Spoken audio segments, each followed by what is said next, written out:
up, everyone? Eric back with another episode of Rabbit and Red Reviews, and today we are going to be taking a look at Talisker, 10-year-old single malt Scotch. The Talisker distillery is located on the Island of Skye. It is actually the only distillery currently operating on the Island of Skye, and so this is actually considered an island whiskey. So when you think about the 6 regions of Scotland, with the exception of Islay, all of the islands are kind of comprised into what's one considered region, which are called island malts, despite there being variation among scotches that are coming from the different islands. So today we'll take a look at the nose, palate, finish, and value of this single malt, and I'll give you a score from 1 to 5. And this is something that's going to be worth you spending your money on. So just a quick look at the presentation. This is what the bottle looks like. This is bottled at 45.8% alcohol by volume. So that's a good sign. It's a little bit above your standard 40%. There is no mention on this about it being natural color. So we have to assume that they've added some E150A colorant to this. And we also think that this is chill filtered.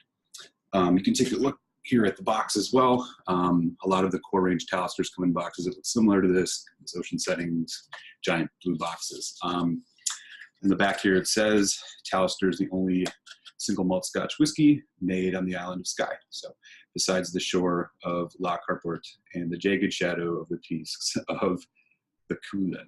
Founded in 1830 by Hugh Caskell, Talisker Distillery remains faithful to traditional values.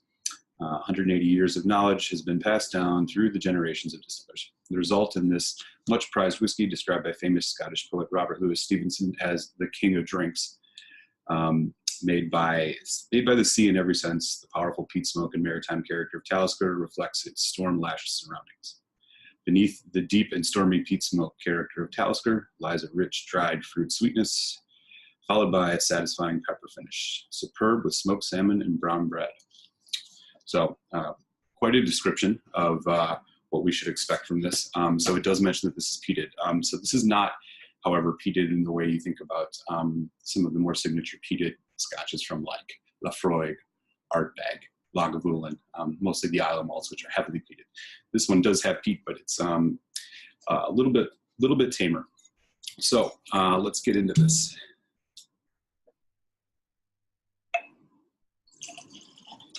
So we can take one last look at the color. As I did mention, I do think that they have added caramel colorant to this, so that's what the color looks like when it's in your glass. So to start with the nose, immediately getting a bit of that smoke, as it's mentioned. It's definitely a peat smoke, very maritime, a lot of salt. There's definitely a lot of brine in this. Also picking up some kind of citrus and red fruit quality, something like a red apple, a hint of lime, I want to say. Green apple as well, pear. There's a tartness too, which almost reminds me of cranberry. And a bit of kind of vanilla custard, brown sugar. So really actually pretty nice on the nose, decent complexity. Seems like there's a lot going on here. We'll take a taste now, Slancha.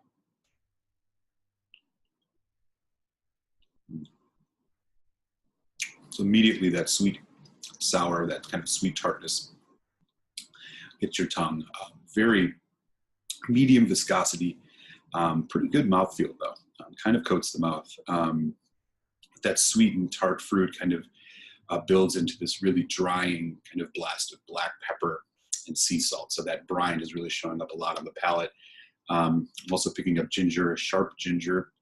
Kind of an apple cider flavor, so like thinking, you know, that red apple off the nose, but kind of with a little bit of cinnamon to it. The peat is there. It's not overpowering. The pepper and the salt seem to be the strongest characteristics on the palate here, but also getting a really sour hint, almost like a grapefruit.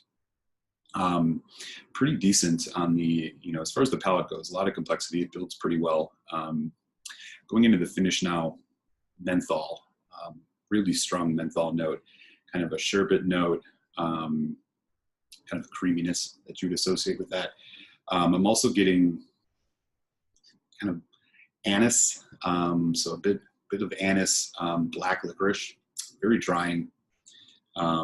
Picking up some spices as well, clove, cumin, a little bit of cumin, maybe some dark honey, and kind of a medium length on the finish.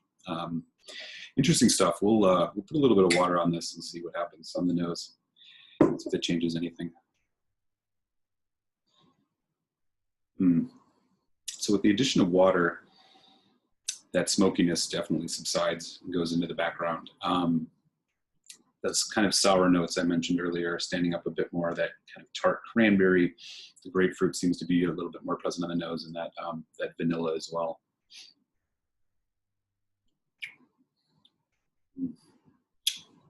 Also, with the addition of water, you're really getting the oak. This is aged in strictly ex-bourbon. The oakiness is really standing up. That sourness again has come back really strong.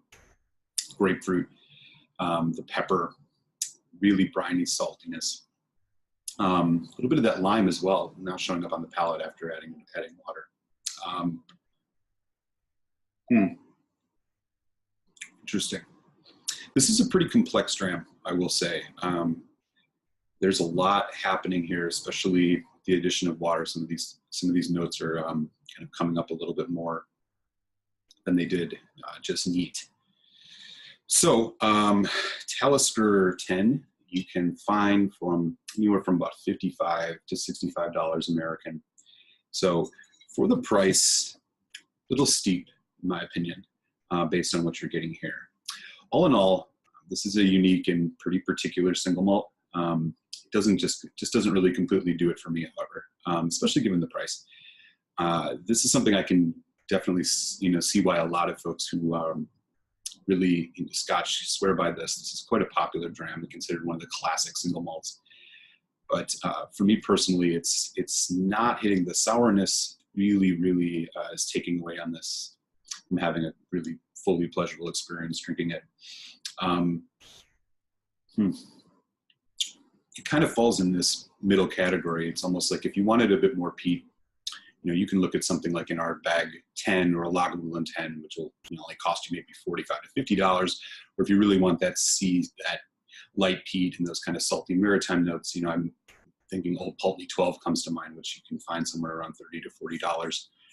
So all in all, this is a pretty unique dram, pretty polarizing, and I can imagine that you'll either really like it or you'll really not.